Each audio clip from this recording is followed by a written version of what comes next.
Hi, my name is Taco, Player One Taco to be exact. I travel the world going to blockchain conferences because we're basically in education mode. People think that I get to talk about all sorts of cool things. Really, I'm just repeating what I hear because I talk about what other people do.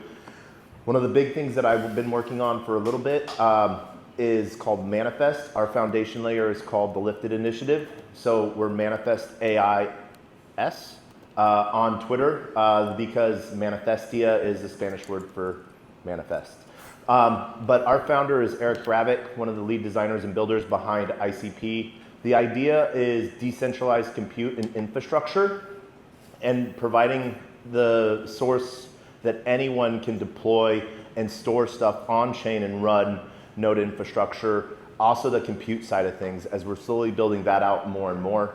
One of our big things that we're building out is helping projects sort of grow at a token level. So we have our index token, MFX. Right now we have about 165, 175 projects total worth of tokens in our index fund, giving us a total valuation of around 330 million.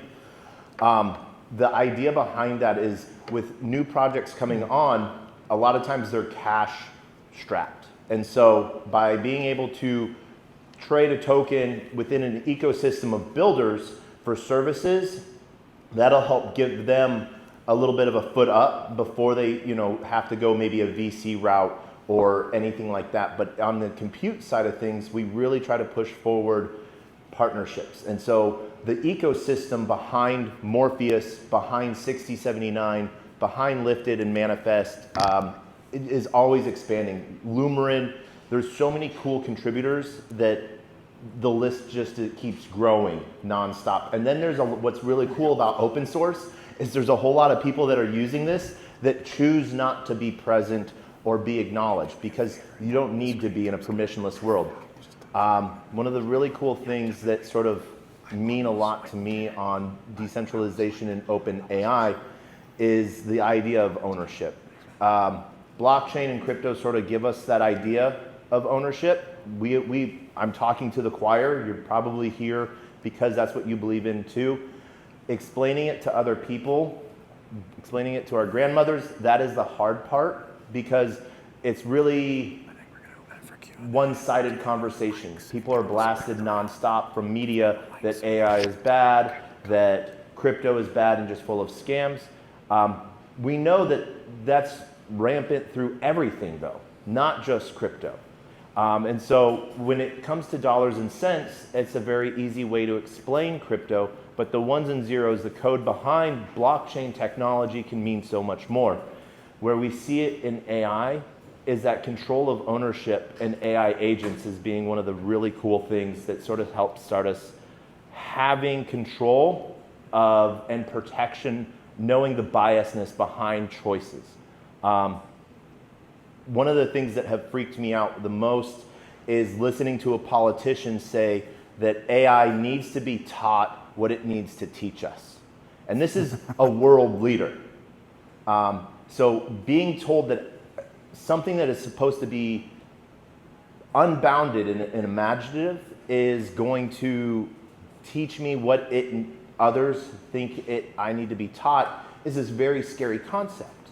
One of the really cool things behind AI is that it's supposed to be unburdened by biasness. Open source brings about that idea that we get to know what that biasness is.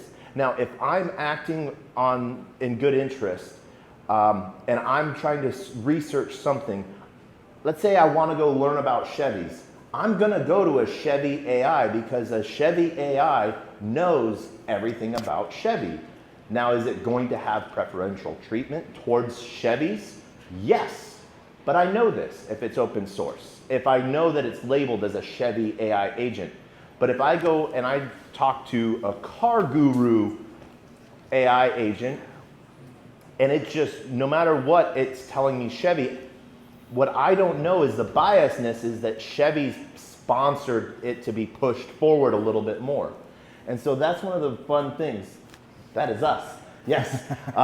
So thank you. But having this idea that we get to understand what biasness means, there's a level here that we don't talk about. It's the code level. Well, not everyone is going to know what code means.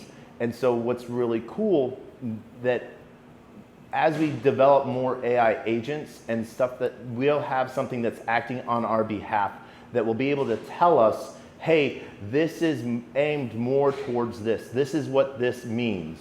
And so there's opportunity here for the builders to really sort of bring UI and the entire user experience to something your grandma can use and that your grandma can understand, and that's working on behalf of the best interests of your grandma. We used to say, you know, our children's children. No, we're bringing on the next billion people. Literally over the last week, my whole pitch on this has changed. What am I going to do to bring on my grandma? What are you doing to bring on your grandma? You know, because if everyone brings on their grandma, we're good. That's our billion. Problem is solved. But what's really awesome about AI is, and what I get to do is I get to talk about all the awesome things that I hear, because I've been around this for a really long freaking time. And so I've gotten to see it grow. Where two things that were talked about today that I wanted to clarify, that just sort of, she was like, oh, I misspelled. And I put, you know, but her AI agent knew what she was trying to ask. You know, it took that context. And so when we get to see things that just be like, oh, it wanted a hat? Wait, what? But instead, we get to learn. And I am a straight degen. I just learned about Elon Trump, so while she was talking, I went and bought a shit ton of it. So yeah. But now, and this is one of the really cool things where we're seeing it being brought down to a level to where we can use AI agents on our phone. One of the really cool protocols that I want to talk about for just mention is Dane protocol, and that's just because I love the team and what they're building, so look them up. But they're building AI agents within Telegram so that you have your own personal AI agent. We're seeing, I was just in Texas and I went to McKinney, Texas for Cardano Governance Summit meeting. And so AI agents was talked about being a representative with a vote and stuff like that, and like who would stop that from happening. And people were like, well, that actually might be a good thing, but then that takes it away from the community. I'm like, well, an AI agent would be part of the community if it's an ADA holder, right? And so this is a really interesting thing. But that workshop was hosted at Book.io's offices, and one of the things that they're hearing from publishers is the fear of AI. And what they're lost on is that writers are already using AI like crazy. So it's one of the really funny things that people are scared of something that's already here. Was talking with a lot of the music industry side. People were afraid of AI being used in music, and artists are just like, have you heard of auto-tune? Do you know? So it's here, it's getting used, and it's being advanced in places and at speeds that are unparalleled. So one of the really cool things that I get to watch random videos all day and shit posts on Twitter.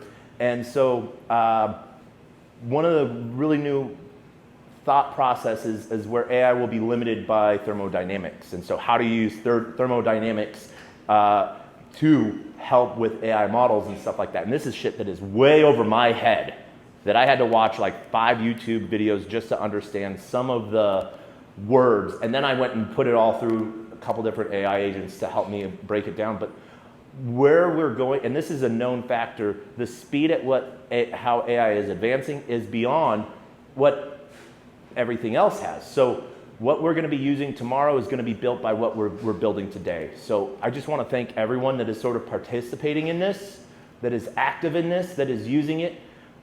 And remember, the idea behind closed source AI is that you don't get to know what that biasness is, and you're basically training it to do what you want to do. So that, you know, everyone said that they're scared of AI agents taking their job. Closed source is sort of doing that. But what here is with open source, we get to sort of see some of the really cool things, and Manifest gets to be part of the solution. We are not the solution. We don't want to be the solution, but we want to be a solution and support those that are here building. And I just want to thank everyone for coming today and being part of this, and I can't wait to talk to you more. Cool, man. Thank you. Big sign of applause. So guys, we only have 15 minutes left, and I want to invite you back up stage. I want to do some open Q&A. We've got an extra mic. I've asked Jeff if he can run around. If people want to engage, let's just open it up. We have a lot of smart people in the room. Let's just have a conversation. So Jeff, here's the extra mic. Looks like Mr. Kirkland would like to chat. You got to turn it on first, but then we'll kick off. Good. Thank you. I'm sorry, I forget your name. Shagai. Shagai. During your presentation, you showed a variety of different agents, and you talked about an agentic world. And you demonstrated typing in a query that was misspelled and is still correctly identified and routed to the correct agent. I'm wondering, where are these agents running, and where are they getting their data from in order to provide these answers? Great question. So these agents are running in Theoric Infinity Studio, which is our platform, which is the Theoric AI platform to manage agents. And so we pull them, well, depending on which ones, they're sitting in different places, but we pull them depending on the location. So I can give you an example of one that's running, like the analytics one that I shared. It was pulling data through Deck Screener API, and then we also have another one that we're working with SCSC, Fantasy Football, and they specifically said we want an agent running on IO.net, for example, so building that agent using that infrastructure and then pulling it into the Theoric Infinity Studio, and then you see it through the front end. So it depends entirely where you want it, and the one example where the data was sitting in AWS, for example, we work with that data set and that particular client and partner, that's where their data is, and then we're able to pull it into Infinity Studio. So that's why it's like when I'm just letting you know that there are still clients and partners of ours that are using centralized systems and classic database systems, but there are also clients and partners of ours who are using decentralized databases and systems. We're in conversations and we have partnerships with multiple others that I won't name here, but for sure, absolutely, we have we're leveraging infrastructure in both using both parties, and it depends on the person who wants to build the agent and where they want it to sit. Thank you. Awesome. Other questions? No, go. Mike, do you have an execution? Do you have an execution layer beyond just the research piece? Beyond just that? Like, can Theoric execute transactions as well?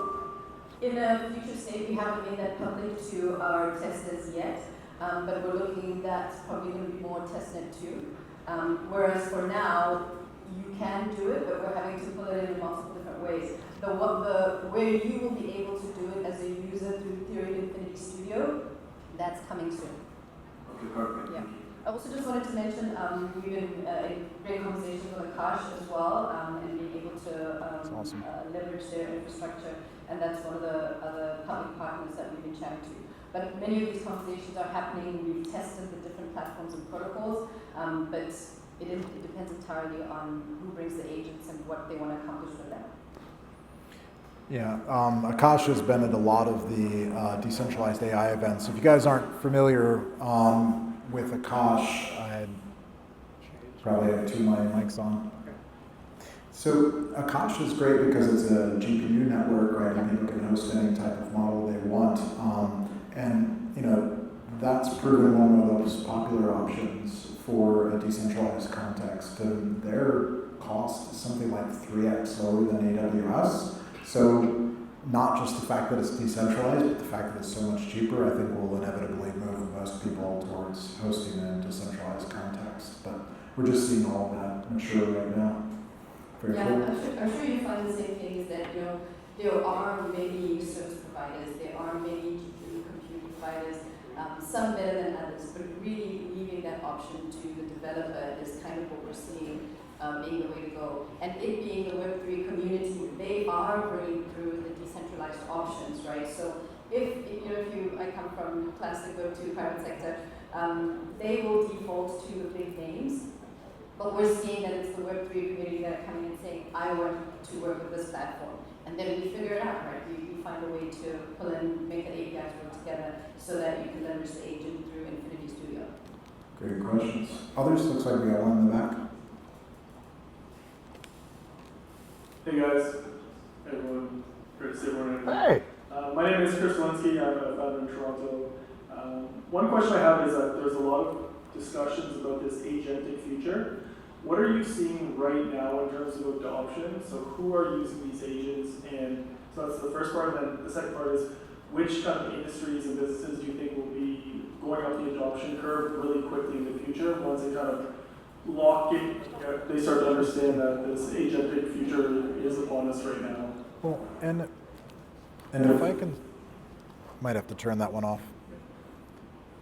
Yeah, I can start with start answering that. You know, there's effectively, I like to clarify that I think of it as two types of agents. There's intent-based and there's autonomous, right? And what we have today is largely intent-based agents, and I actually think that's sort of the best thing. It's my personal AI acting based on what I've told it I want to do, right? As opposed to the system running in the cloud, you know, that's been given some sort of broader mission or coming up with its own mission. I think that's further out. And so for agentic future, I think the key is that every individual has a personal AI that's acting on their behalf and is controlled by their private key. You know, I was talking to Eric Voorhees last year at Permissionless, and he pointed out, no matter how smart the AIs get, they're never going to break cryptography, right? It's based in the laws of thermodynamics.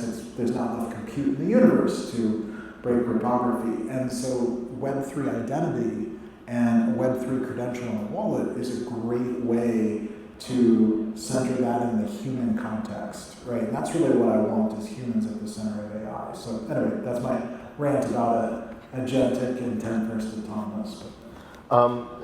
At least where right now the biggest use case of AI agents that I'm seeing is in business development, different toolings of how to make your work life easier, how to create content, because that's the main idea behind AI agents, is that individuality, imaginative end result. Like, how do you get from A to B in the quickest, interesting way? And so what I'm seeing is a lot on the creator content, a lot of the business development, doing tasks, menial stuff, or what we consider menial, I consider interpersonal skills. So we're seeing a large development of that. The other side that I'm seeing a lot of cool stuff personally, and really the internet will feed you what you search for, so you get really biased opinions there, is a lot on the game development side of things, and NPCs being replaced by AI agents that will create their own adventures. And so I'm waiting for like a game that's just an open source game, and there's a bunch of NPCs that are AI agents, and then all of a sudden those all agents decide to go do their own thing, which is going to be really interesting to see.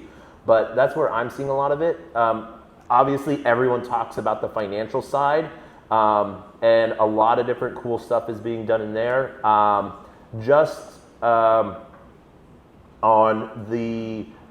Because regulators still want the human touch, but at the business level, they're wanting to speed up the process, so they can't say like, oh, this was done by AI agents. It has to be like literally done by an AI agent, or just a unfortunate ChatGPT wrapper and then rewritten by a human, which is the funny part, because they leave a lot of the mistakes in there, and you can sort of see that. But that's where I'm seeing it personally. But the Web3 side of it really allows for a wallet signature to prove ownership and prove humanity behind it. And like it was just being said, sure. Cryptography talks about not being broken, but then you have people talking about bringing AI agents into quantum compute, and that just opens up a whole nother field. You guys stay seated, and I want to show off one of my favorite personal AIs, Venice. For anybody that hasn't seen Venice.ai, this is put together by Eric Voorhees, and I would highly recommend downloading it on your phone. It's just a progressive web app, so you don't have to go to the App Store. You can just go to the website and pin it. But this is effectively what we're talking about. Is it gives me an interface to send my prompts, and the next thing everybody wants is then connecting with agents, right? But this at least gives you a way to connect your wallet. Now I know it's connected to my identity. Now I can use Venice, but like I think it was literally the same day that Llama 3.1 came out, they had integrated it. Hours, yeah. It was on Akash, and then within a moment it was on Venice, and there we go, right? And that's how fast open source can move. So yeah, big fan of Venice. They've done a ton with the decentralized AI community. They were at the London Summit and a bunch of the others. So just wanted to highlight that for everybody. This is my go-to for normies. If you have any friend that's asking you about AI, just get them to use Venice, right? It's easy. There's no account required. There's no friction. They can do it on their phone. They can immediately use it to generate images or text, right? And that's like magical. The people that I talk to, especially like the college students, now all their friends are using Venice because they don't have $200 to pay Microsoft or OpenAI for ChatGPT. Right. But they're all using it for homework and projects and whatever, and so it's spreading like wildfire. It's really cool to see.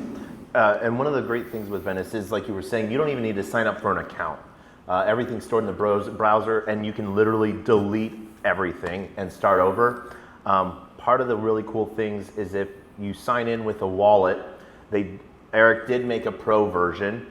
It is $45 for the year. You can pay for it in Bitcoin, but what's really cool, and I'm gonna shill Morpheus for a second here, is if you have one more token in your wallet, you get pro for free. You don't even have to pay the token. You just get it for free, which is really awesome.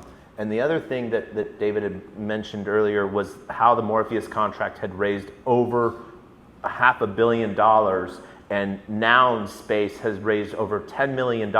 They actually, what's really cool, the people that contributed to the contract for that still own their ETH.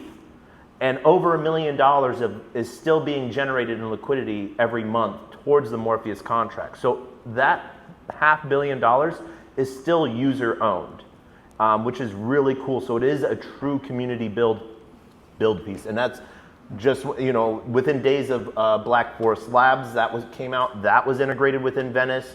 Web Enable's now part of Venice. Venice is just, That's actually my favorite feature. If you pick the one where it does the web search, the web enabled model, I don't need Google anymore.